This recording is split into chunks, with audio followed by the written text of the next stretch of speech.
Good evening प्यारे प्यारे बच्चों, कैसे हैं आप लोग। तो आज हम लोग इंडक्टिव इफेक्ट में plus I effect last class में पढ़ा था। आज हम लोग माइनस आई इफेक्ट पढ़ेंगे। आज हम लोगों को थोड़ा सा ज़्यादा पढ़ना है। क्यों? क्योंकि हमें इलेक्ट्रोमैग्नेटिक इफेक्ट भी पढ़ना है, हमें हाइपर कॉन्जुगेशन भी पढ़ना है और रेजोनेंस भी पढ़ना है। ठीक है, तो आज आप लोग थोड़ा सा तेज तेज लिखेंगे, बिना शोर किए शांति से बैठिए और पढ़ाई करते हैं। चलिए, लास्ट क्लास में मैंने आपको प्लस आई पावर लिखवाया था। आज की क्लास में हेडिंग डालिए माइनस आई ग्रुप, जिसका दूसरा नाम है इलेक्ट्रॉन विथड्रॉइंग ग्रुप, या इसी को गेट बंद करके आए ना, फिर सर आप नहीं देंगे। इसके अलावा हम इसको कहते हैं इलेक्ट्रॉन अट्रैक्टिंग ग्रुप। क्या कहेंगे? Electron attracting group. क्या क्या नाम है? या तो इलेक्ट्रॉन विथड्रॉइंग ग्रुप कहेंगे या इलेक्ट्रॉन को अपने तरफ अट्रैक्ट करने वाले ग्रुप है। ये कौन से ग्रुप हैं जो इलेक्ट्रॉन को अपने तरफ अट्रैक्ट करेंगे? अच्छा, पीछे वाले ग्रुप कैसे थे? इलेक्ट्रॉन को डोनेट कर रहे थे। ये वाला क्या करेंगे? अट्रैक्ट करेंगे। तो जितने भी हैलोजेंस होते हैं, जितने भी फंक्शनल ग्रुप्स होते हैं और जितनी भी पॉजिटिवली चार्ज स्पेसीज होती हैं, वो सब क्या होते हैं? इलेक्ट्रॉन विथड्रॉइंग ग्रुप या माइनस आई ग्रुप। पिछली क्लास में प्लस आई ग्रुप पढ़ाया था, उसमें जितने भी एल्काइल ग्रुप थे और जितनी भी निगेटिवली चार्ज स्पेसीज थी, सब के सब क्या थे? प्लस आई ग्रुप या इलेक्ट्रॉन डोनेटिंग ग्रुप। मैं आगे बढ़ जाऊं।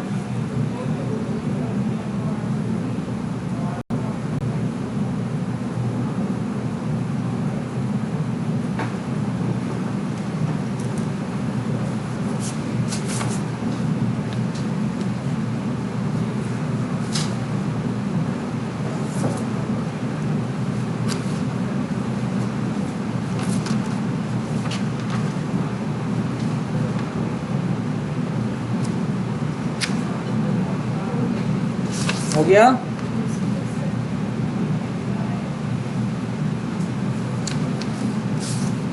चलिए, लिखिए माइनस आई पावर। तो सबसे ज़्यादा माइनस आई पावर होती है NH3 प्लस की, फिर NR3 प्लस की, फिर NO2 की आती है, फिर CN की आती है, फिर SO3H, देन COOH, फिर उसके बाद हैलोजन है। हैलोजन में फ्लोरीन, क्लोरीन, ब्रोमीन और आयोडीन। उसके बाद एल्कोहल, फिर एल्कोक्सी ग्रुप, फिर थायोल ग्रुप, फिर एमीन ग्रुप, उसके बाद acetylene that is CH triple bond C।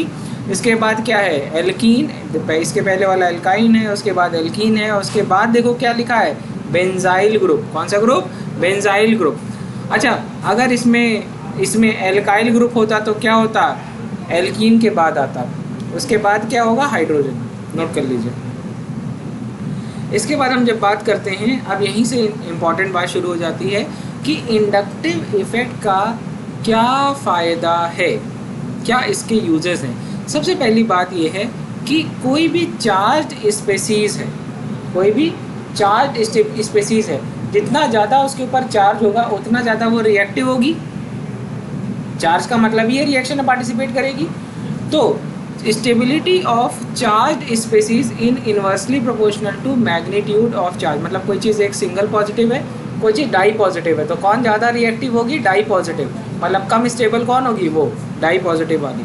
अब दूसरी बात आती है कि जैसे अब चार्ज स्पेसीज क्या होती है, तो कहेंगे सर हम लोगों ने पढ़ा था कार्बोकैटायन, हम लोगों ने पढ़ा था कार्बेन आयन। अच्छा, फ्री रेडिकल पर कोई चार्ज नहीं होता और कार्बीन पर भी कोई चार्ज नहीं होता। लाइक CCl2, अगर आपको वो एग्जाम्पल याद हो तो उसके ऊपर कोई चार्ज नहीं है, और CH3 और एक ऑड इलेक्ट्रॉन, उस पर भी कोई चार्ज नहीं है। न्यूट्रल स्पेसीज है, न्यूट्रल स्पेसीज पर कोई चार्ज नहीं होता। तो इसका मतलब ये किसकी बात करेंगे? कार्बोकैटायन की बात करेंगे और कार्बेनायन की बात करेंगे। तो इंडक्टिव इफेक्ट का दूसरा यूज़ क्या है? Stability of carbocation. Stability of carbocation का मतलब क्या है? मैंने क्या पढ़ाया था? प्लस को प्लस स्टेबलाइज करता है। तो stability of carbocation is directly proportional to plus I group. मतलब कोई भी हाइड्रोकार्बन जिस पर जितने ज़्यादा प्लस आई ग्रुप लगेंगे, वो हाइड्रोकार्बन उतना ज़्यादा क्या होगा? स्टेबल। वो कार्बोकैटायन उतना ज़्यादा क्या होगा? स्टेबल। दूसरा क्या है? अगर उस पर माइनस आई ग्रुप लग जाए, क्या लग जाए? माइनस आई ग्रुप, तो उसकी स्टेबिलिटी उतनी कम हो जाएगी, क्योंकि माइनस आई क्या करेगा? इलेक्ट्रॉन को खींच लेगा, और प्लस आई क्या करेगा? इलेक्ट्रॉन को डोनेट करेगा। बात समझ में आ गई? हाँ या ना? सबने लिख लिया? नोट कर लीजिए। तो पहले मैं देखो, आपका पहला पॉइंट है स्टेबिलिटी ऑफ चार्ज स्पेसीज, तो वो हम लोग ने पढ़ लिया, inversely proportional to magnitude of charge. मतलब दूसरी बात लिखी हुई है stability of alkyl carbocation directly proportional to plus I, मतलब कोई भी कार्बोकैटायन जिसके ऊपर जितना ज़्यादा क्या लगा हो प्लस आई ग्रुप, वो उतना ज़्यादा स्टेबल होगा। चलो इस पर कुछ क्वेश्चन करेंगे फिर आगे बढ़ेंगे। अच्छा एक चीज़ नोटिस कर लेना कि जैसे यहाँ पर देखो ये क्या लिखा है, ये ऑर्डर याद रखना, बस क्या याद रखना, ऑर्डर प्लस आई माइनस आई। नहीं भी याद हो तो आज आप देख देख करके क्वेश्चन को सॉल्व करना, इसके बाद जब आपका एग्ज़ाम होगा तब आपको याद रहना चाहिए। ये प्लस आई माइनस आई पावर आपको याद करने की ज़रूरत है, याद रखिएगा। इसको आपको पढ़ा दिया है, अब आपको इसको लर्न करना है। जा करके घर में कई बार लिख लिख के प्रैक्टिस करिए, कम से कम 50 बार लिखेंगे तो आपको हमेशा याद रहेगा। ठीक है, चलिए आगे बढ़ते हैं। सबसे पहला क्वेश्चन है आपका, सबसे पहला क्वेश्चन है कि arrange the following in decreasing order of their stability, in decreasing order of their stability. पहला है टर्शियरी एल्काइल कार्बोकैटायन। अगर मैं इसका स्ट्रक्चर बनाऊं तो मैं ऐसा बनाऊंगा,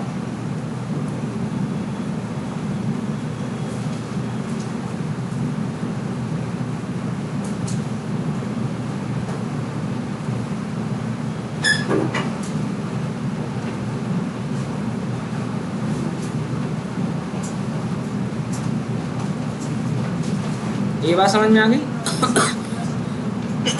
मैं यही बनाऊंगा, यही इसको बनाने का तरीका ये देखो, ये सी है ना, इसी के आसपास 3 मेथाइल ग्रुप लगे हैं। ये वाला जब आप देखते हैं स्ट्रक्चर तो यहाँ पर क्या लिखा है, CH3 प्लस। और इसमें तो मुझे लगता है बनाने की ज़रूरत नहीं है, इसमें भी बनाने की ज़रूरत नहीं है। मैं इसको बना के दिखा देता हूँ। ये है कार्बन, इसके ऊपर है पॉजिटिव चार्ज, इधर लगा है हाइड्रोजन, इधर लगा है हाइड्रोजन और इधर भी लगा है हाइड्रोजन। अच्छा हाइड्रोजन का इंडक्टिव इफेक्ट क्या होता है, कोई बताए जिसको मैंने कल की क्लास में पढ़ाया है? क्या होता है? 0। क्या बात है। तो इसका मतलब यहाँ पर कुछ भी इंडक्टिव इफेक्ट, और ये इंडक्टिव इफेक्ट कौन सा है? Plus I effect. तो यहाँ पर कार्बोकैटायन है ना, तो कार्बोकैटायन की stability directly proportional to plus I. यही ना, यही ना। चलो अब देखो जरा, यहाँ देखना, यहाँ देखना, ये देखो, ये है प्लस आई ग्रुप। तो इसका मतलब क्या होता है, जितने भी एल्काइल ग्रुप होते हैं, चाहे प्राइमरी लगा हो सेकेंडरी लगा हो, उससे हमसे मतलब नहीं, ये ग्रुप कौन सा है? प्लस आई। देखो यहाँ पर क्या लिखा है, जितने भी एल्काइल ग्रुप होते हैं सब के सब क्या होते हैं? इलेक्ट्रॉन डोनेटिंग ग्रुप होते हैं। मतलब यही हमको पहचानना है। तो इस क्वेश्चन में यहाँ पर देखिए, ये वाला बताइए जरा, ये है एल्काइल ग्रुप। कौन सा ग्रुप? तो प्लस आई की माइनस आई? प्लस आई, गुड। प्लस आई की माइनस आई? प्लस आई की माइनस आई। तो प्लस आई जितना ज़्यादा होगा उतना ज़्यादा कार्बोकैटायन स्टेबल होगा। जरा यहाँ पर देखो कितने प्लस आई हैं? 2, यहाँ पर 3। अच्छा यहाँ पर कितना है? 1। तो सबसे ज़्यादा ये, मतलब अगर मुझे ऑर्डर बनाना होगा, हाँ डिक्रीजिंग लिखा है ना, तो सही तो बना रहे हैं। सबसे ज़्यादा 1 है, उसके बाद 2 है, उसके बाद 3 है, और उसके बाद घटते हुए क्रम में। नहीं सही है? चलिए दूसरा वाला क्वेश्चन देखिए। दूसरा वाला क्वेश्चन कौन बताएगा? हर्षित खड़े हो जाओ। अब यहाँ पर देखो, अब देखो एग्जाम में क्वेश्चन कितना अच्छा पूछा, और एग्जामिनर ने कुछ बताया ही नहीं। एग्जामिनर ने सिर्फ इतना लिखा, एग्जाम का क्वेश्चन है arrange the following in decreasing order of their stability. तो आप इसमें कैसे पहचानेंगे कि ये कार्बोकैटायन की स्टेबिलिटी बोल रहा है कि कार्बन आयन? अरे यहाँ पर जो स्पेसीज लगी है ये कौन सी है? कार्बोकैटायन। तो ये किसकी स्टेबिलिटी की बात कर रहे हैं? कार्बोकैटायन। चलो अब इस क्वेश्चन को सॉल्व कर पाओगे? कोई भी बच्चा जो इसको सॉल्व कर सके?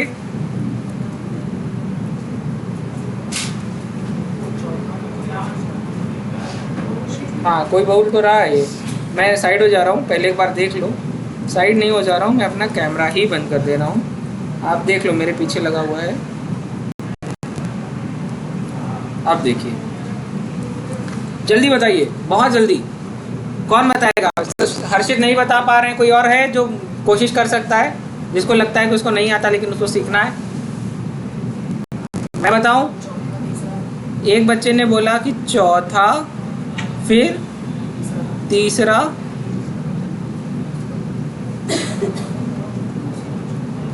किसको किसको नहीं आता हाथ उठाइए फटाफट, जिसको इसको लगता है नहीं आता है। दूसरा पहला, अरे चलो, किसको किसको लगता है नहीं कर पाएंगे, जल्दी हाथ उठाइए, सिखा दे। सविता है, खुशी है, प्रिया है, तुम हर्षित, तुमको भी नहीं आ रहा है, और सारे बच्चों को आ रहा है? नहीं आ रहा है? सब लोग खड़े हो जाइए, सिखा दें। खड़े होइए फटाफट, जिसको उसको नहीं आ रहा खड़े होते जाइए। चलिए जल्दी खड़े होंगे तो जितनी जल्दी खड़े होंगे उतनी जल्दी सीखेंगे। अब देखिए मेरी बात को देखिएगा, इसमें कुछ है नहीं। अब एक बात देखिएगा, फॉर्मूला था डायरेक्टली प्रोपोर्शनल टू प्लस आई और इनवर्सली प्रोपोर्शनल टू माइनस आई, यही होगा। अब इस यहाँ पर देखिए, इतनी चीज़ हर जगह सेम लगी है, इतनी चीज़ हर जगह, तो इसका कंपैरिजन में पार्टिसिपेट ये नहीं करेगा। इसका मतलब इसके अलावा जो बची हुई चीज़ है वही कंपैरिजन में पार्टिसिपेट करेगी। अब यहाँ पर इसको पहचानिए, ये क्या है? एल्कोहल। जितने भी फंक्शनल ग्रुप होते हैं सब क्या होते हैं? माइनस आई। गुड, ये भी माइनस आई, नाइट्रो भी माइनस आई और हेलोजन भी माइनस आई। लेकिन यहाँ पर कौन सा ग्रुप लगा है? एल्काइल। एल्काइल क्या होता है? प्लस आई। गुड गुड, एक चीज़ तो हमारे काम में आ गई कि भैया चौथा वाला तो सबसे ज़्यादा होगा, ये तो फॉर श्योर है। क्यों? क्योंकि वो प्लस आई है, बाकी सब तो माइनस आई है। अब माइनस आई में जैसे देखो, कोचिंग में एडमिशन का एक क्राइटेरिया रखा गया कि जो बच्चे 80% लाएंगे उनको एडमिशन मिलेगा, ठीक है। बोर्ड्स में जिनके 80% होंगे उनको एडमिशन मिलेगा, ठीक है। कोचिंग में ये कहा गया, दूसरा क्राइटेरिया रखा गया कि बदतमीज़ बच्चों का एडमिशन नहीं होगा। किसका नहीं होगा? बदतमीज़ बच्चों का एडमिशन नहीं होगा। तो जैसे 5 सीट खाली है और 6 बच्चे हैं, तो एडमिशन लेना है तो जो मुझे सबसे कम बदतमीज़ दिखेगा, क्योंकि जितने अच्छे बच्चे थे उनका एडमिशन हो गया, अब 5 सीट बची है तो अब वो जितने बच्चे हैं उसी में से एडमिशन लेना है। तो जो सबसे कम बदतमीज़ है उसका एडमिशन में प्रायोरिटी होगी। एक सीट भरी एकदम कम बदतमीज़ वाले से, जो अच्छा तो नहीं है लेकिन अब बदतमीज़ कम है, अच्छा नहीं है लेकिन बदतमीज़ कम है, उससे के बाद दूसरे को प्रायोरिटी देंगे। उससे थोड़ा सा ज़्यादा बदतमीज़ हो, चलो उसको भी एक सीट दे दी, जो एक, समझ रहे हो? तो अब मेरी प्रायोरिटी, जब मैं प्रायोरिटी रखूँगा तो मैं सबसे पहले कम बदतमीज़, फिर उस दूसरी प्राथमिकता दूंगा, उससे थोड़ा ज़्यादा, उससे थोड़ा ज़्यादा, राइट। तो इसका मतलब क्या है कि क्योंकि यहाँ पर प्लस आई वाली बात नहीं है, माइनस आई में, तो जिसकी माइनस आई पावर सबसे कम होगी उसकी स्टेबिलिटी होगी, वो थोड़ा तो स्टेबल होगा, और ज़्यादा माइनस आई पावर वाले से। तो इसका मतलब सबसे ज़्यादा माइनस आई पावर किसकी होती है? नाइट्रो की। किसकी होती है? और सबसे इन तीनों में सबसे माइनस आई पावर, यही देखो, यही पढ़ा है। देखो ये एल्कोहल आपका क्वेश्चन में है, नाइट्रो आपके क्वेश्चन में, और हेलोजन आपके क्वेश्चन में है ना, 3 ही तो है। तो यहाँ पर देखिए सबसे कम माइनस आई पावर किसकी है? एल्कोहल की। तो 4 के बाद 1, 1 के बाद 3 और 3 के बाद 2। क्या मेरी बात सही नहीं है? देखिए सबसे कम माइनस, इसकी माइनस आई पावर इससे कम है ना, तो हमारे लिए ये कम माइनस आई ज़्यादा प्लस आई हुआ ना, हाँ या ना? अरे कोई कम शरीफ है इसका मतलब वो ज़्यादा बदतमीज है, कोई ज़्यादा शरीफ है इसका मतलब वो कम बदतमीज है, यही बात होगी ना? समझ में आ गई बात? अगला क्वेश्चन बताएंगे तो बैठते जाएंगे, वरना तब तक खड़े रहेंगे।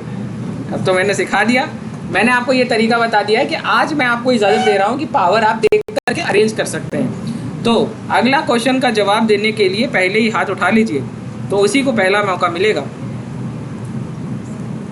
क्वेश्चन बताइए और बैठिए, ठीक है। चलिए ये वाला क्वेश्चन है, कौन बताना चाहेगा? हाथ पहले उठा लीजिए, फिर आपको मौका मिलेगा प्रायोरिटी का। सत्यम बता, हाँ सोनू बताओ।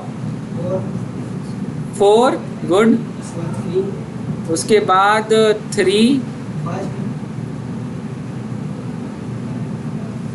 और उसके बाद आपका सेकेंड आंसर होगा, ठीक है। यहाँ पर थोड़ा सा एक्सेप्शन है, सोनू की गलती नहीं है, सोनू अपने हिसाब से सही बता रहा है, लेकिन एक्सेप्ट लिखो जनरली यहाँ एक एक्सेप्शन है। जनरली माइनस आई पावर नाइट्रो ग्रुप की ज़्यादा होती है हेलोजन से। किससे? हेलोजन से। और यहाँ पर हेलोजन क्या है? क्लोरीन। लेकिन अगर अगर अगर सिंगल क्लोरीन की जगह क्या लगा हो? Cl2 क्या लगा हो? तो ऐसी सिचुएशन में उसकी -I पावर नाइट्रो से ज़्यादा हो जाती है। तो दोनों आप बैठ सकते हैं, आपकी गलती नहीं है, आपने वो जो इन्फॉर्मेशन है उसके हिसाब से आंसर किया है, तो ठीक है। तो 4 3 और उसके बाद आंसर आएगा 2 और इसके बाद आएगा 1। चलिए अगला क्वेश्चन बताइए और बैठने का मौका पाइए। लिखा है, कौन बताना चाहेगा? हाँ चलो बताओ बताओ।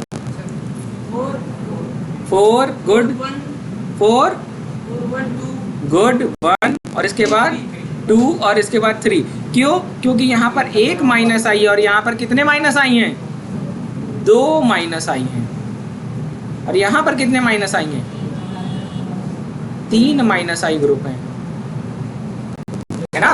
तो जितना ज़्यादा -I बढ़ता जाएगा उतना कार्बोकेटाइन की स्टेबिलिटी घटती जाएगी। Directly proportional to +I, inversely proportional to -I। बैठना है कि नहीं?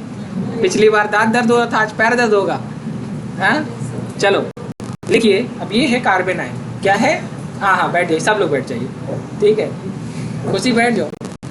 चलो कह रहे एक बार ये आदमी खड़ा करा देता है तो फिर लंबे समय तक खड़ा रखता है।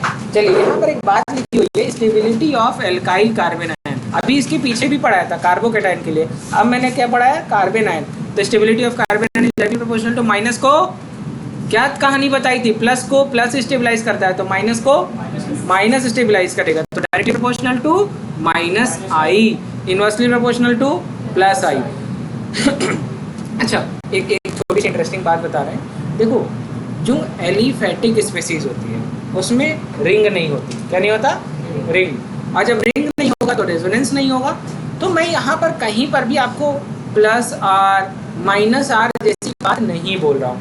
बोला है कि बारी नहीं, लेकिन एक नॉलेज याद रखना हमेशा कि अगर कभी कार्बोकेटाइन की स्टेबिलिटी आ जाए तो +I +R -I -R, ये मैं बोल नहीं सकता, लेकिन आपको पता होना चाहिए। अब एग्जाम आते आते एलिफैटिक एरोमेटिक याद नहीं रहता, फिर ये होता है कि एक ही रूल याद हो और तुरंत क्वेश्चन लगे।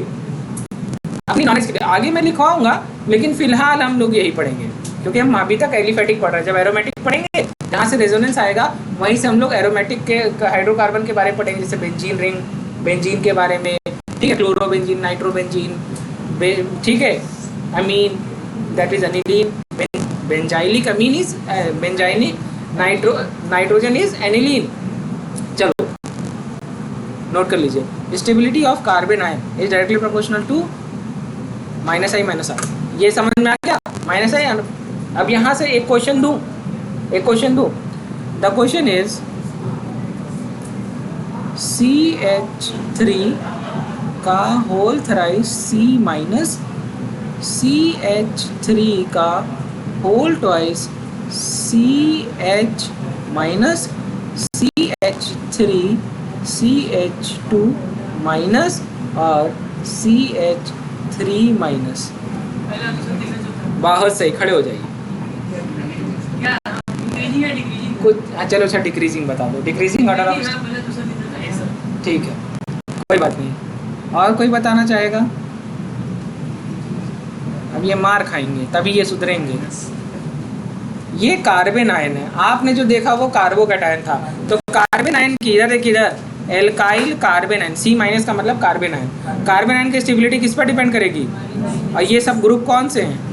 और वो भी कितने हैं? 3 +I है, 2 +I है, और यहाँ पर 1 +I है, और यहाँ पर तो I की I = 0, हाइड्रोजन की तो 0 होती है। अब बताइए सर, ये तो +I है तो इनवर्स रिलेशन होगा। गलत था, डिक्रीजिंग में ज़्यादा सबसे ज़्यादा कार्बन आयन होगा CH3-। अगर इन सब की जगह 3 तो नाइट्रो लगा, हाँ तो माइनस है क्या? ये माइनस लिखा है क्या? क्या लिखा है? +I ग्रुप लगा है। कौन सा ग्रुप लगा है? +I। और निकाल क्या रहे हो? तब तो बढ़ाएगा कि घटाएगा? तब अब समझ में आया? तो डिक्रीज, हाँ घटते हुए क्रम में, तो जो सबसे ज़्यादा बेहतरीन होगा वो सबसे पहले होगा ना। गलत समझ रहे हो? आया? आसान था। अच्छा, पीछे वाले क्वेश्चंस नोट कर लिए थे कि नहीं? एक भी नहीं नोट करना है। अच्छा, मैं तुमको तरीका बता दे रहा हूँ। जैसे तुमने हेडिंग डाली arrange the following in decreasing order of their stability, लिख दिया। अब इसके बाद पहला, इसके बाद ए लिख दो, ए के बाद ये चारों ऑप्शन करो, फिर बी लिख देना। ये मत, क्योंकि क्वेश्चन तो सेम ही है ना, फिर बी लिख करके चारों ऑप्शन के लिए पढ़ लेना। फिर इसी तरीके से सी डी नोट कर लीजिए। एक दो क्वेश्चन रहेंगे नोट्स में, तो कभी मान लीजिए मन किया रिवीजन करने का, ठीक है। इसके पहले वाला लिख लिया था सब, ओके डन। रिकॉर्डिंग नहीं हुई।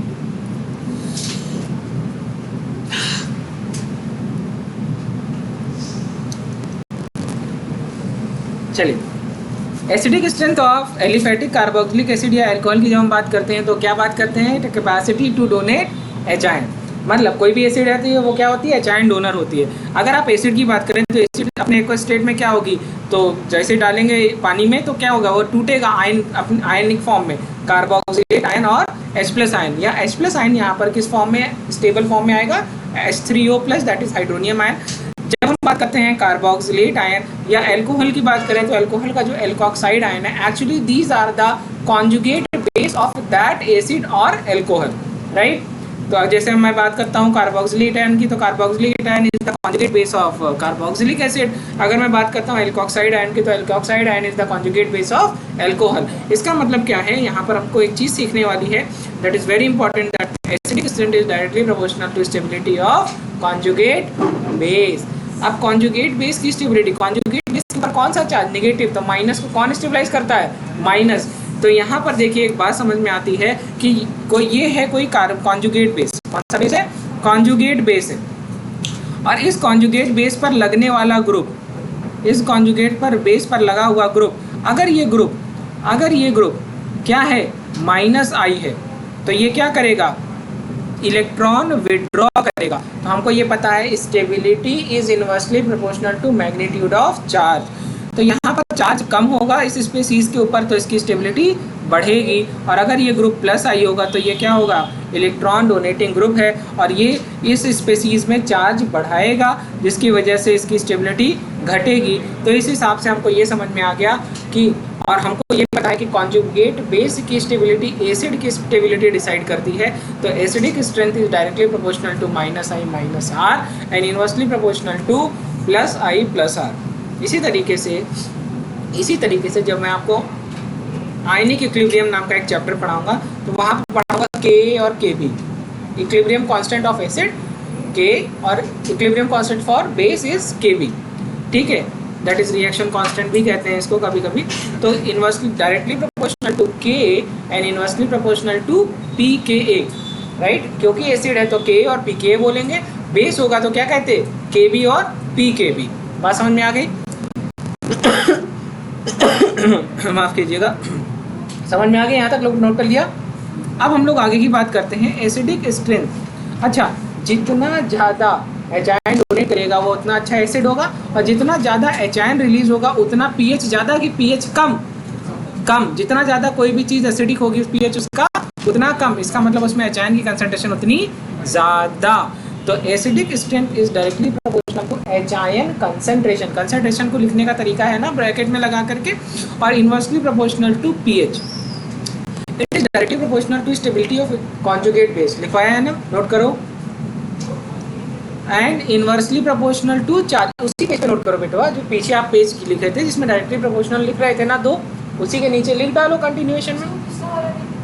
अच्छा, तो लिखिए इनवर्सली प्रोपोर्शनल टू चार्ज। अभी बहुत इंटरेस्टिंग बात है, अरे directly proportional to percentage character, तो इसको याद करने की जरूरत है क्या? जो मुझसे पढ़ा उसको आना चाहिए। अरे -I पावर एसिटाइलिन की ज़्यादा थी, एल्काइन की ज़्यादा थी, तो एल्काइन में sp हाइब्रिडेशन होता है ना, उससे कम थी किसमें, एल्कीन में, और सबसे कम किसमें, एल्केन में। परसेंटेज कैरेक्टर किसमें, एल्कीन में कितना होता है, 33.3, sp2 कौन सी हाइब्रिडेशन, तो 1s 2p 100 से डिवाइड करो कितना आएगा पर, हर किसी को कितना मिलेगा, 33.3। कहीं पर sp3 हाइब्रिडेशन है तो 4 हो गए ना, 1s 3p 4, 100 से डिवाइड करो कितना आएगा, एक को कितना मिलेगा 25, तो 1s को 25 मिला, 3p को 25 25 25, दैट इज 75%। समझ में आ गया? तो परसेंटेज कैरेक्टर समझ में आ गया। इसके बाद क्या लिखा हुआ है कि देखो कितनी अच्छी बात लिखी है, size of an ion, size of an ion, और उसके बाद लिखा है रेजोनेंस। सबके डायरेक्टली नोट करते जाइए।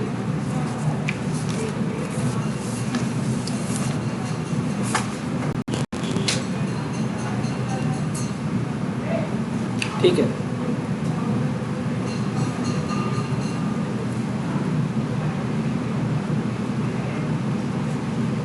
डन। अब हम लोग बात कर रहे हैं क्वेश्चन, और कौन बताएगा? जो बताएगा वो पूरी क्लास में बैठा रह सकता है।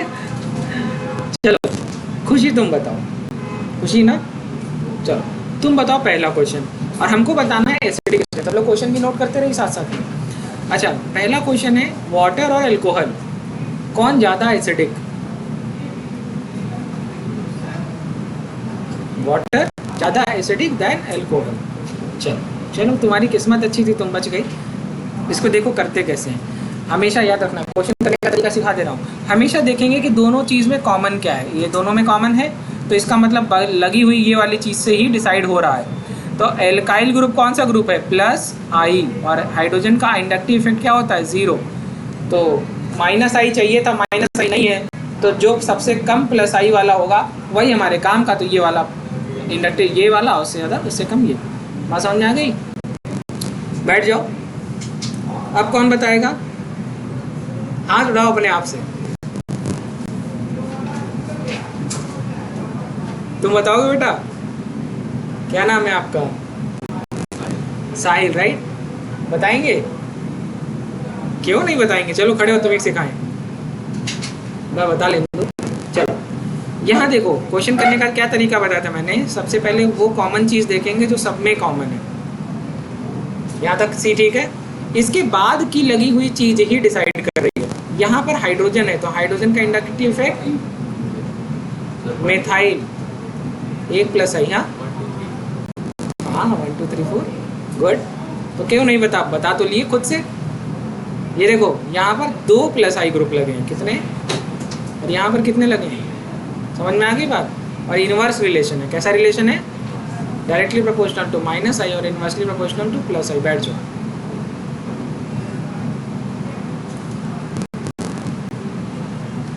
कभी भी क्वेश्चन पूछे तो याद रखिए, ये मत कहिए सर नहीं बता पाएंगे, ये कहिए सर मैं ट्राई कर सकता हूँ। आता नहीं है लेकिन मैं ट्राई कर सकता हूँ, राइट? क्योंकि अप्रोच जो माइंडसेट है, यहीं से हर रोज आपकी हैबिट ही आपका माइंडसेट बनाएगी। अगला वाला कोई बता रहा है क्या? 2 क्या? एक बच्चे ने बोला 2, फिर से बोलो।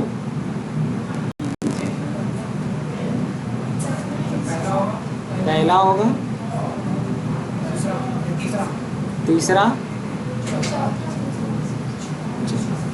अब मेरी बात को समझिए, ये बात आप लोगों ने सही बताई कि अपने दिमाग के हिसाब से। सबसे पहले ये बात जान लीजिए कि बेंजोइक एसिड, ये बेंजाइल ग्रुप क्या है? माइनस आर प्लस वो माइनस आर। कौन सा है? ठीक है, तो इसका आंसर होगा दूसरा, पहला, तीसरा और चौथा। यहाँ पर i इज इक्वल टू 0 हो जाएगा। यहाँ पर सिर्फ 1 प्लस आई पावर होगी। हालांकि यहाँ पर क्या है? यहाँ पर मेथाइल है, यहाँ पर एथाइल है, ज़्यादा बड़ा एल्काइल ग्रुप है। क्या है? तो इसकी प्लस आई पावर इससे ज़्यादा होगी। समझ में आ गई बात? तो यहाँ पर तुम प्लस प्लस आई लिख सकते हो। ओके,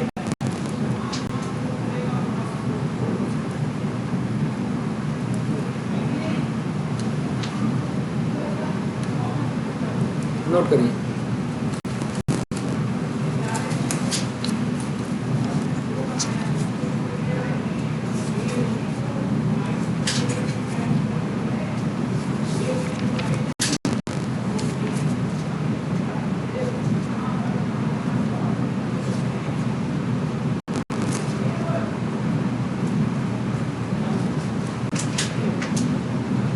हो गया?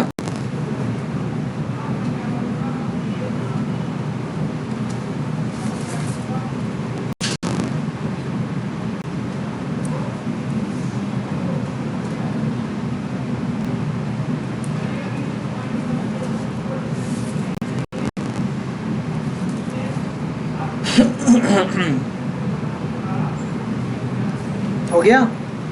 चलिए अब आप लोगों के पास रेड पेन किसके पास है? सबके पास है।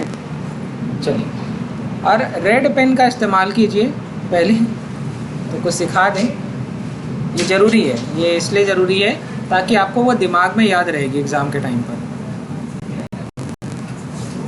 और इसको काटिए, और एक इसमें रीज़न है, रीज़न लिखिए, इसका आंसर लिखिए 1 2 3 4, और इसके पीछे का रीज़न लिखिए फॉर्मिक एसिड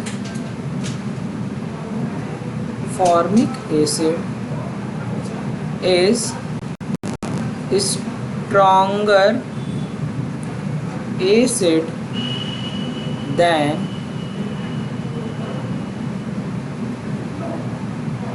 benzoic acid। खाली लिख लीजिए, एक्सेप्शन लिख लीजिए बस। Formic acid is stronger acid than benzoic acid. Done हो गया।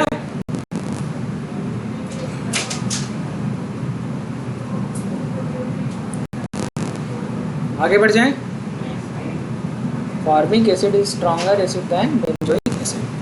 क्वेश्चन को स्टार बना लीजिए, जब भी रिवाइज करना है तो ये क्वेश्चन जरूर देखना है, ठीक है। चलिए अगला क्वेश्चन है, देखिए अगला क्वेश्चन है और आंसर बताइए। एसिडिक स्ट्रेंथ ही बताना है यहाँ भी।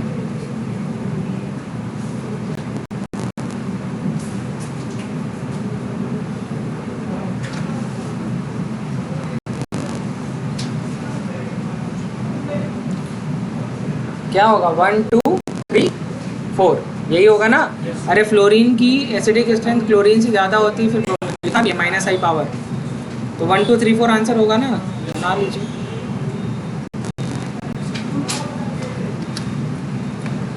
पांचवा क्वेश्चन भी बताइए।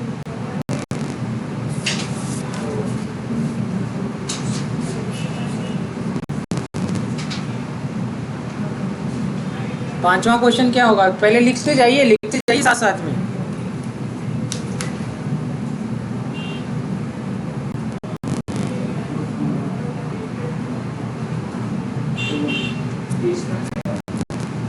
कौन बताना चाह रहा है? तीसरा, बहुत सही, गुड। दूसरा कि चौथा? तीसरा, चौथा, दूसरा, पहला। किसको किसका आया? आप लोग माइनस आई पावर खोल लीजिए, पेज पीछे खोल लीजिए, माइनस आई पावर लिखवाया है, तो जिसकी माइनस आई पावर जितनी ज़्यादा होगी उतना ज़्यादा वो। पांचवा क्वेश्चन किसको नहीं आया? साहिल आया है पांचवा। माइनस आई पावर अपनी नोट्स में पीछे खोल करके देख लीजिए, और जहाँ तक चीज़ें कॉमन रहा करे वहाँ तक मत देखा करिए, उसके बाद वाली चीज़ देखा करिए।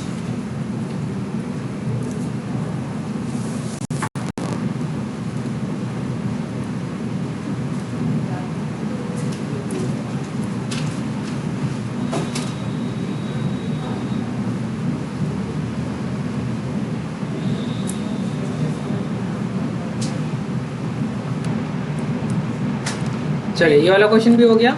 यहाँ पर क्या आंसर होगा? 1 2 3 4, और नीचे वाले में क्या होगा? 3 4 2 1।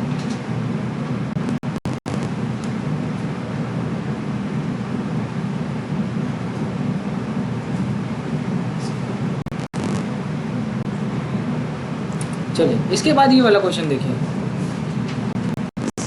CF3 CCl3 CBr3 और CI3, तो वही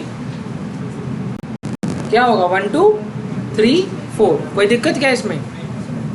अगला वाला बताइए।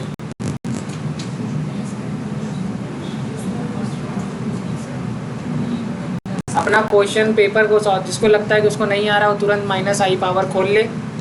देखिए एल्कीन, एल्काइन और एल्केन में ज़्यादा माइनस आई पावर किसकी है?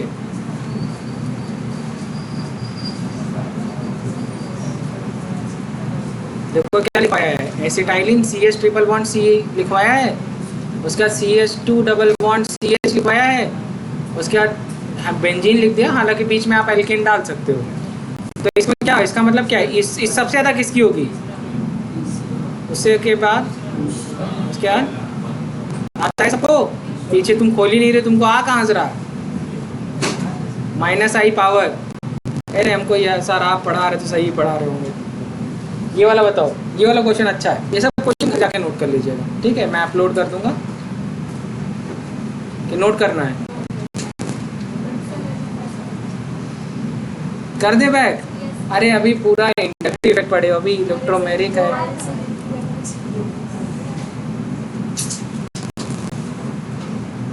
पहले क्वेश्चन कराओ फिर क्वेश्चन लिखाओ।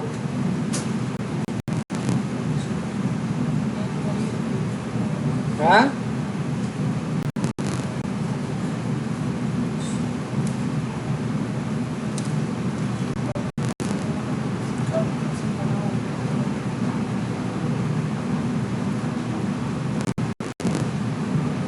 अब अगले चैप्टर से क्या करेंगे, शीट दे देंगे, मार्क कर देंगे कि क्वेश्चन नंबर दिस अपने कॉपी में देखिए, मैं बता रहा हूँ। हाँ क्या फ़ायदा, मैं आप लोग इतना टाइम लगाते हैं। डन। क्वेश्चन नंबर 8 और क्वेश्चन नंबर 9 देखिए। क्वेश्चन 9 तो आसान है।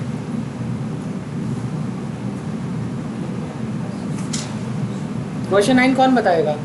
क्वेश्चन 8 देख लीजिए। देखो क्वेश्चन 8 में क्या लिखा है, COH CH2 CHCl। यहाँ पर क्या है, COH CHCl, और यहाँ पर क्लोरीन है, यहाँ पर क्लोरीन है। ये आंसर क्या होगा? 8 वाला क्वेश्चन अच्छा है, कोई बताएगा? एक बच्चे ने बोला तीसरा, पहला, दूसरा, पांचवा, चौथा है बेटा। हाँ तुमको हम बहुत मारेंगे। पूछो क्यों मारेंगे? सबसे पहली बात, inductive effect is inversely proportional to distance. पढ़ाया था। यहाँ पर एसिड है तो inductive effect is directly proportional to minus I. और तुमको माइनस आई दूर में ज़्यादा इफेक्टिव होगा कि पास में ज़्यादा इफेक्टिव होगा? हाँ माइनस आई दूर ज़्यादा इफेक्टिव होगा पास। तो सबसे सही आंसर, तो ये आंसर सही है क्या? तुमको अपने आप खड़े हो जाना चाहिए। 2 उसके बाद जैसे जैसे डिस्टेंस बढ़ती जाएगी वैसे वैसे, जैसे ये अल्फा कार्बन पर है, ये बीटा कार्बन है, ये गामा कार्बन है। मैंने आपको पढ़ाया भी था कि 2 से 3 कार्बन तक ही इफेक्टिव होता है ना, यही लिखवाया था। तो उसके बाद 2 के बाद क्या होगा 1, और 1 के बाद क्या होगा 3, और सबसे आखिरी में क्या होगा 4। कह रहे सर यहाँ पर माइनस आई ग्रुप नहीं लगा इसलिए हमने 4 लगा। आया कि नहीं आया? अच्छे क्वेश्चंस कराते हैं कि नहीं? क्वेश्चन सारे आसान होते हैं, ऐसा नहीं है कि मैं अपने आप को हीरो बनाने के लिए आप लोग को कठिन क्वेश्चन दे दूं। क्वेश्चन आसान ही होते हैं। देखिए कितनी आसानी तरीके से, कितने एग्जामिनर किस तरीके से क्वेश्चंस देते हैं, और ये सारे क्वेश्चंस पिछले एग्जाम्स में आए हुए हैं। मैं कभी भी अपनी काबिलियत दिखाने के लिए आपको कोई एक्स्ट्रा ऑर्डिनरी क्वेश्चन नहीं देता। मैं हमेशा वो क्वेश्चन देता हूँ जो पुराने एग्जाम्स में, पुराने एंट्रेंस एग्जाम में आ चुके हैं। मैं वही क्वेश्चन आपको सॉल्व करवाता हूँ। बस मेरा अप्रोच ये होता है कि कई सारे क्वेश्चंस के ऑप्शंस को मर्ज करके एक जगह ले आता हूँ ताकि आप टू द पॉइंट और काम की चीज़ पढ़िए। तो कई बार ऐसा होता है जो क्वेश्चन मैं करा रहा हूँ कहीं नहीं मिल रहा है, लेकिन उसके पीछे का रीज़न क्या, कई सारे क्वेश्चन को हम रीअरेंज कर देते हैं। चलिए इसी बात पे 9वां क्वेश्चन, चौथा, तीसरा, पहला, गुड। इन्होंने एक इज्जत रख ली कि फॉर्मिक एसिड को एसिटिक एसिड, क्योंकि वो I=0 या I=+1 है। ठीक है, गुड। अब तो लग रहा है, कभी कभी हमको लगता है कि मैं ठीक पढ़ा रहा हूँ। आप लोग को जब आने लगता है तो मुझे भी कॉन्फिडेंस आता है कि मैं सही बच्चों को पढ़ा रहा हूँ।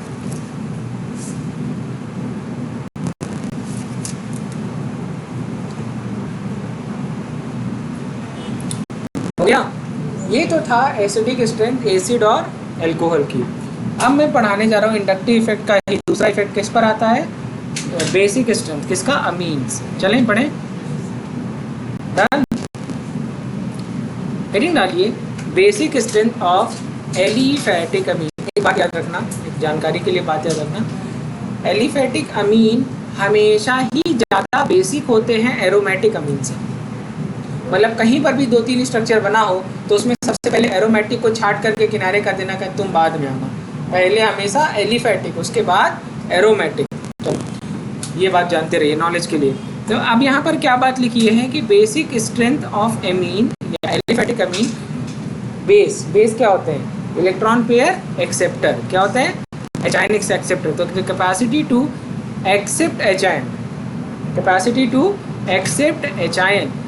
देखिए tendency to donate electron pair. अच्छा, इलेक्ट्रॉन पेयर डोनर क्या कहलाते हैं? Lewis acid, Lewis base, Lewis base. क्या कहलाते हैं? Lewis base. अब बात आती है कि बेसिक, अच्छा बेस कौन होगा? जो इसके पास लोन पेयर होगा, इसके पास लोन पेयर होगा। तो बात लिखी है कि बेसिक स्ट्रेंथ उसकी ज़्यादा होगी जिसके पास लोन पेयर ज़्यादा होगा सेंट्रल नाइट्रोजन एटम पर। तो basic strength is directly proportional to availability of lone pair on central nitrogen atom. Availability of lone pair on central nitrogen atom. अब यहाँ पर देखिए क्या है। अच्छा, डिग्री ऑफ अमीन कैसे डिसाइड होती है? डिग्री ऑफ एमीन और डिग्री ऑफ एल्कोहल कैसे डिसाइड होती है? डिग्री ऑफ एल्कोहल कौन डिसाइड करता है? Degree of carbon. किस डिग्री के कार्बन से वो एल्कोहल लगा है वो डिसाइड करेगा कि प्राइमरी एल्कोहल है कि सेकेंडरी है कि टर्शियरी। लेकिन डिग्री ऑफ एमीन कौन डिसाइड करता है? नाइट्रोजन। नाइट्रोजन से कितना एल्काइल ग्रुप लगा है? यहाँ पर 3 एल्काइल ग्रुप है तो नाइट्रोजन कौन सी हो गई? टर्शियरी। अगर 2 एल्काइल ग्रुप लगा तो सेकेंडरी, और अगर 1 लगा तो प्राइमरी। बात समझ में आ गई? डिग्री ऑफ एमीन कैसे डिसाइड हो रही है? डिग्री ऑफ नाइट्रोजन से, मतलब नाइट्रोजन कितने से अटैच है। तो ये कौन सा है? Tertiary amine. कौन सा अमीन है?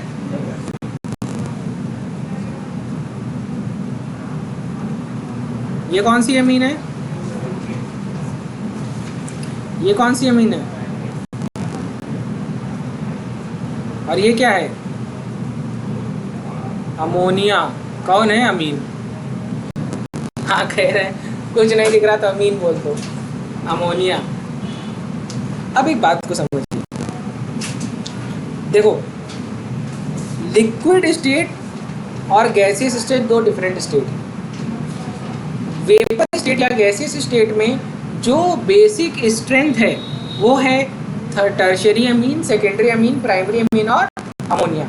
लेकिन जब मैं बात करता हूँ लिक्विड या एक्वस स्टेट की, तो अब डिपेंड करेगा, ऑर्डर बदल जाएगा। ऑर्डर इस तरीके से बदल जाएगा कि वो लिक्विड स्टेट में वो जो अमीन है उसका जो एल्काइल ग्रुप है वो मेथाइल ग्रुप है कि एथाइल ग्रुप है। कौन सा ग्रुप है? मेथाइल है कि एथाइल। अगर वो मेथाइल ग्रुप है, कौन सा ग्रुप है? मेथाइल, तो उसकी अमीन होगी 213N। क्या? तो याद रखना कि सावन सर के घर का नंबर क्या है? 213N। दूसरा क्या है? 231N। कौन सा N? अगर एथाइल अमीन है तो दिखाते हैं आगे। Basic strength is directly proportional to plus I, inversely proportional to minus I. मैं कैमरा ऑफ कर दे रहा हूँ, आप लोग नोट कर लीजिए।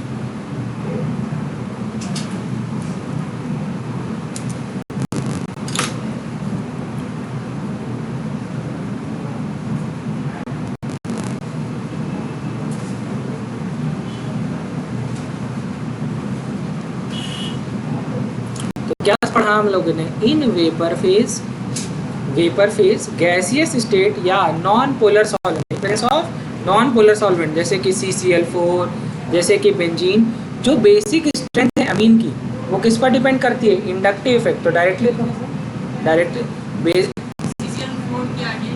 लाइक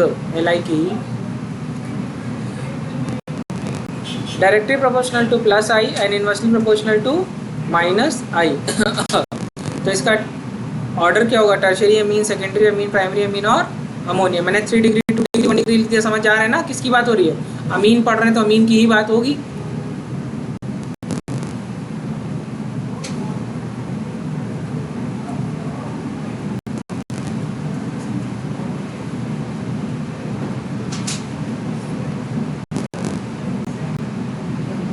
अब क्या रह गया बताओ, तेज बोलो, कौन सा लिखा है?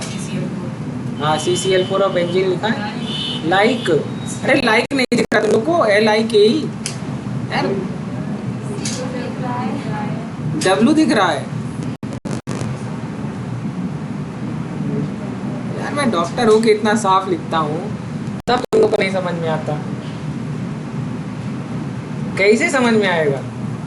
टाइप पर क्या करें?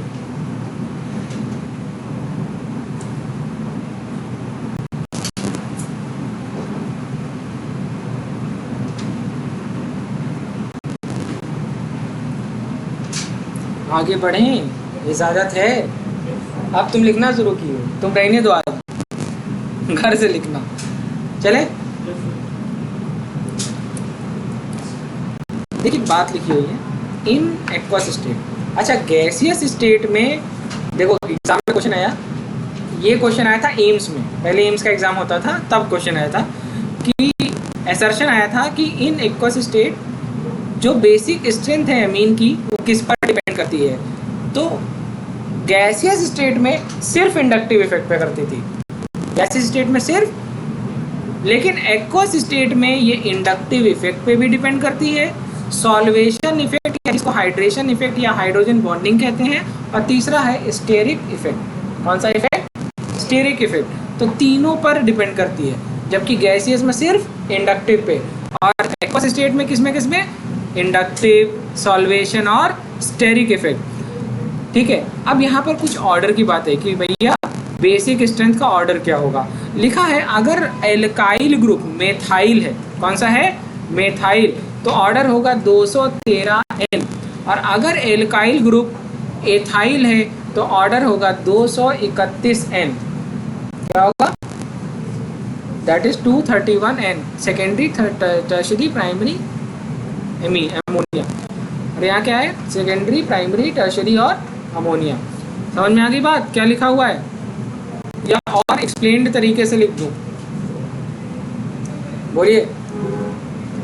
अगर एल्काइल ग्रुप मेथाइल है तो क्या है? 213N।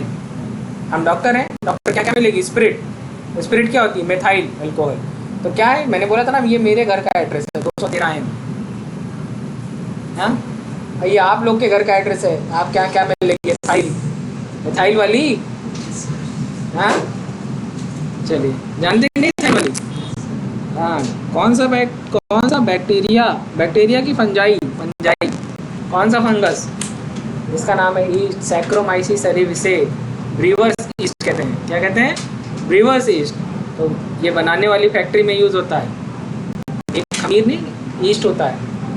बेकरी में भी जो ईस्ट होता है वैसी ईस्ट से अल्कोहल भी बनती है, उसी ईस्ट से आपका ब्रेड भी बनती है। तो वो जो ब्रेड में तुमको गोला गोला छेद दिखता है, वो होता किसका है? फर्मेंटेशन के दौरान कौन सी गैस बनती है? फर्मेंटेशन का प्रोडक्ट बता दो, बायो वाले बता दे। रेस्पिरेशन इन प्लांट, आपका सिलेबस है क्लास 11 केमिस्ट्री। फर्मेंटेशन मतलब एनारोबिक रेस्पिरेशन दो तरीके की होती है, एक तो हमारी बॉडी में होती है जिसमें लैक्टिक एसिड बनता है, और एक होती है जिसमें कुछ और बनता है जिसको हम फर्मेंटेशन कहते हैं। हाँ, एथाइल अल्कोहल, शराब, और साथ में क्या बनता है? Carbon dioxide. तो वो जो छेद तुमको दिखता है वो उस एक्चुअली क्या है? वो जो डो होता है, तो डो देखना, वो रख देंगे तो कुछ दिन बाद फूल जाता है। ब्रेड का जो डो होता है वो कुछ टाइम के बाद फूल जाता है ना। हाँ, वो फूलता क्यों है? क्योंकि उसके अंदर फर्मेंटेशन, क्योंकि वहाँ पर क्या है? जो स्टार्च है, जो ब्रेड है वो क्या है? स्टार्च। स्टार्च में क्या होता है? ग्लूकोज और फ्रक्टोज। क्या होता है? ग्लूकोज। स्टार्च का कंपोजिशन क्या होता है? ग्लूकोज और फ्रक्टोज। अब ग्लूकोज का डाइजेशन होता है, तो ग्लूकोज पहले क्या होता है? तो कोई भी चीज़ डाइजेस्ट होती है तो पहले क्या होती है? ग्लाइकोलिसिस। ग्लूकोज से क्या बनता है? Pyruvic acid. क्या बनता है? Pyruvic acid. अब ये जो पायरुविक एसिड है, इसका अगर बैक्टीरिया कैसे है, फंगस कैसा? एनारोबिक है। कैसा है? एनारोबिक, क्योंकि वहाँ ऑक्सीजन की कमी है, क्योंकि ढक के रखते हैं। कभी मम्मी देखना ढक के रखेंगे, तो ऑक्सीजन कमी, ऑक्सीजन कमी होने से क्या होगा? रेट ऑफ एनारोबिक रेस्पिरेशन बढ़ जाएगा। रेट ऑफ एनारोबिक रेस्पिरेशन बढ़ जाएगा, और जब रेट ऑफ एनारोबिक रेस्पिरेशन बढ़ जाएगा तो एनारोबिक रेस्पिरेशन के दौरान पायरुविक एसिड किस में बदलती है?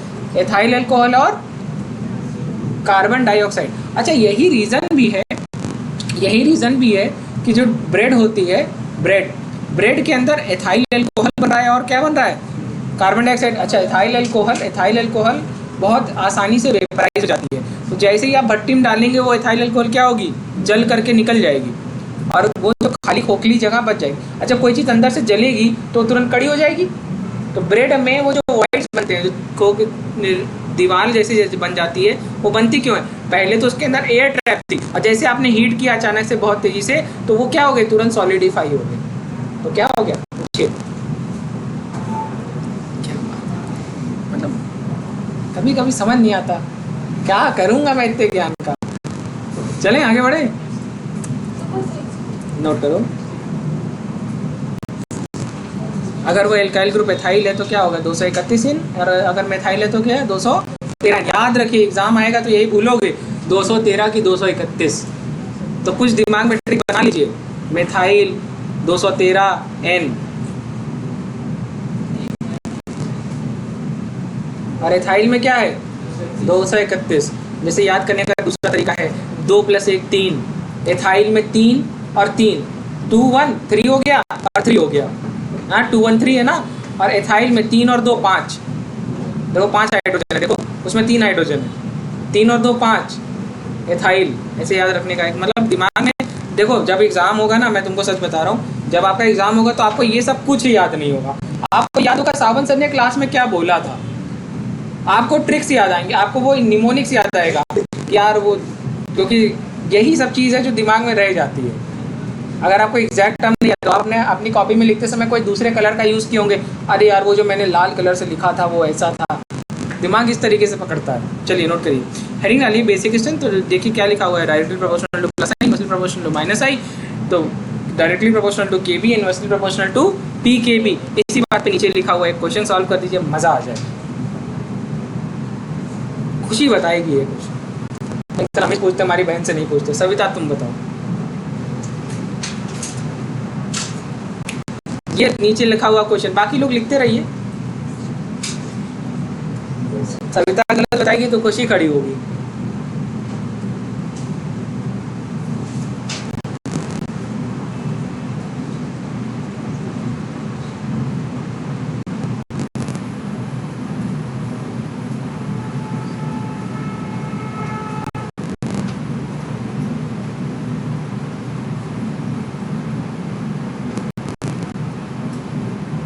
हो गया?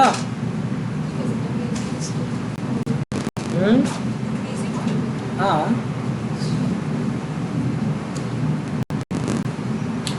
कौन बता पाएगा, ये लोग नहीं बता पाएंगे तो। ग्रुप पहचानो, प्लस आई है कि माइनस आई है।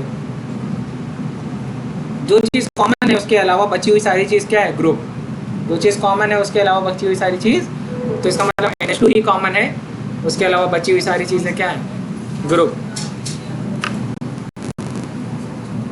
ये हमको प्लस आई दिख रहा है, ये एसिटाइलिन है और इसकी माइनस आई पावर किससे ज़्यादा होती है, तो आंसर होगा तीसरा, पहला, दूसरा। जरा देखो, माइनस आई पावर एल्काइन की ज़्यादा होती है एल्कीन से, और इनवर्स रिलेशन है ना। अरे ये समझ में आया कि नहीं, ये एल्काइन है और ये एल्कीन है, तो ज़्यादा माइनस आई पावर किसकी है, इसकी, और माइनस आई के इनवर्स रिलेशन है ना, तो जो कम माइनस आई वाला है वो ज़्यादा बेहतर होगा। तो ये तो प्लस आई है, समझ में आ गया। चलिए हेडिंग डालिए, इलेक्ट्रोमैरिक इफेक्ट। कौन सा इफेक्ट, दूसरा इफेक्ट हम पढ़ने जा रहे हैं, नोट हो गया था ना पुराना।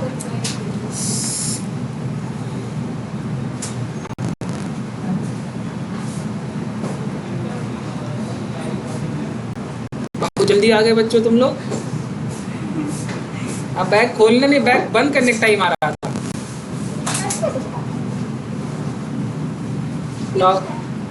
बैठो तुम, अब शोर ना करो, चलो लेट आई हो। देखो इसको बढ़िया सी यार, चलो नोट करो, हो गया। अरे ठीक है तुम लोग लड़ाई कर लोगे, पढ़ो।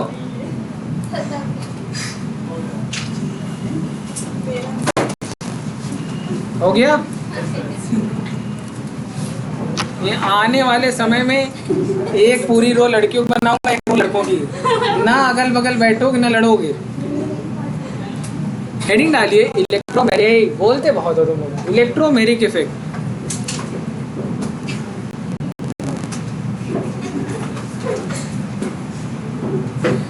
अच्छा लड़के सह लेते हैं,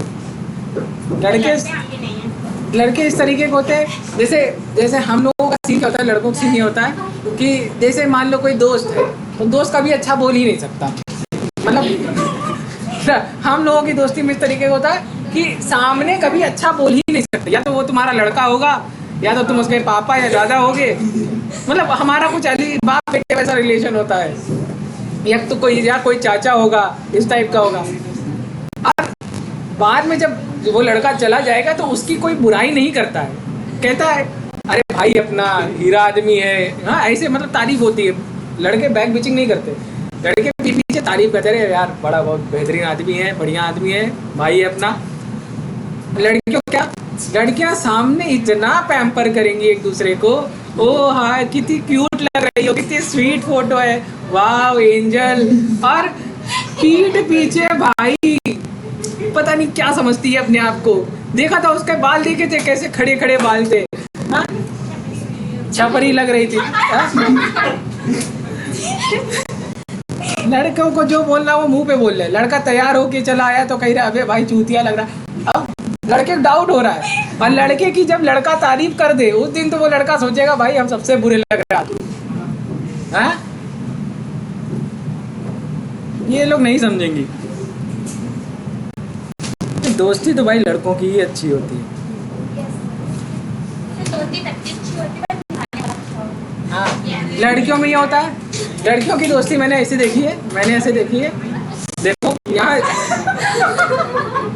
लड़कियों की दोस्ती में एक चीज और देखने को होता है, जैसे तुम अपना दुख बताओगी तो वो अपना दुख बताने लगेगी। लड़कियों की दोस्ती में होता है पहले तुम दुख बता, जब कुछ इंतजाम करो तब तुम्हारा दुख सुनेंगे, ठीक है।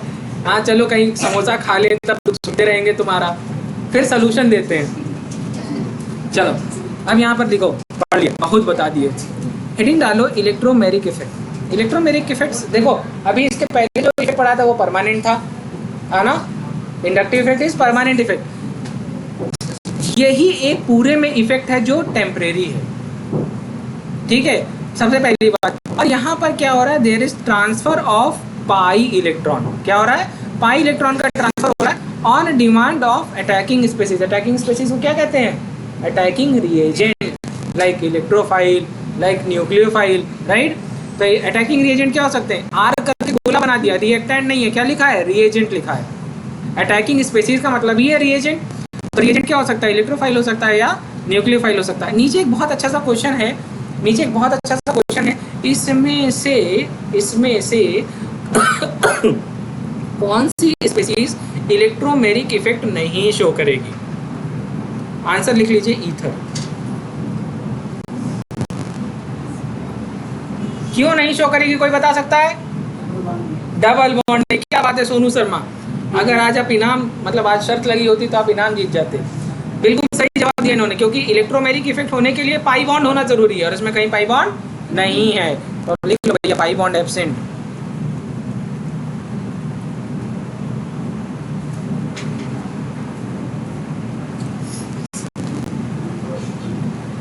ठीक है, तो यहाँ पर देखिए क्या है, अब देखो, चलो बहुत बात करते हो, क्वेश्चन नहीं बता पाती, क्वेश्चन बताने के बाद टाइम पे दोनों बहनें चुप हो जाएंगी। हाँ ऐसे बहुत बात करनी। एल्कीन और एल्काइन कौन सा एडिशन देते हैं, डबल बॉन्ड है ना, डबल बॉन्ड है। एल्कीन और एल्काइन क्या देंगे, electrophilic addition reaction. Carbonyl compound क्या देंगे, न्यूक्लियोफिलिक एडिशन रिएक्शन। कौन सा रिएक्शन, न्यूक्लियोफिलिक एडिशन रिएक्शन। और देखो ये साइनाइड, एल्काइल साइनाइड, जिसको हम एल्काइल नाइट्राइल भी कहते हैं, ये भी क्या देंगे, न्यूक्लियोफिलिक एडिशन रिएक्शन। अच्छा मेरा सवाल ये है, नाम है न्यूक्लियोफिलिक एडिशन, इसका मतलब क्या सिर्फ न्यूक्लियोफाइल आकर के लगेगा, नहीं, जो पहले आकर के लगता है उसका नाम होता है। मतलब लगेगा न्यूक्लियोफाइल भी, लगेगा इलेक्ट्रोफाइल भी, लेकिन जो पहले आके लगेगा उसी का रिएक्शन का नाम होगा। जैसे कहीं पे लिखा है इलेक्ट्रोफिलिक एडिशन, मतलब पहली स्पीशीज जो आके लगी वो क्या होगी, इलेक्ट्रोफाइल, तो उसके बाद न्यूक्लियोफाइल, क्योंकि जब भी डबल बॉन्ड तोड़ोगे तो 2 जगह पे तुमको स्पेसीज लगानी पड़ेगी, है ना, 2 लोगों की वैलेंसी सेटिस्फाई करनी होगी। अभी आगे दिखाऊंगा। नोट हो गया ये, नोट कर लीजिए। सर वेट करना। कौन वेट कर रहा? शान सर, ठीक है, चलिए फाइन, नोट कर लीजिए फिर जाइए। ये बच्चे प्रशांत सर का नाम लेके हमको जो है डरा देते हैं। क्यों? अरे भाई महीना खत्म होने वाला है, सैलरी भी आनी है, तो मैं पंगा नहीं ले सकता ना, समझिए। यही चाहते हैं, जल्दी खत्म होना चले, डन हो गया। चलिए नेक्स्ट क्लास में मिलेंगे, थैंक यू। So